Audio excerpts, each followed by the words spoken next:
Бір күні қала қақпасының алдында бір ақсақал отыр екен. Оған бір жас жігіт келіп: «Мен бұл жерде ешқашан болған емеспін. Айтыңызшы, шал, бұл қалада қандай адамдар тұрады?» деп сұрады. Ақсақал оған: «Ал сен кеткен қалада қандай адамдар болды?» деп жауап берді. «Олар өзімшіл және жауыз адамдар болды. Сол себепті ол жерде мен қуана кеттім. Осы қалада сен дәл сынды адамдарды кездестіресің» деп жауап берді ақсақал. Біраз уақыттан кейін бұл жерге тағы бір адам жақындап сол сұрақты қойды. «Мен жаңа ғана келдім. Айтшы, қария, бұл қалада қандай адамдар тұрады?» Ақсақал да солай жауап берді. «Айтшы, балам, сен келген қалада адамдар қандай еді?»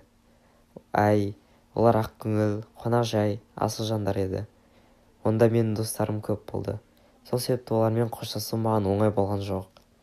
Сен де осы жерде дәл сынды адамдарды табасың» деп жауап берді қария. Бүкіл көріністі бір қала тұрғыны өз арбасының жанында тамашалап отырды.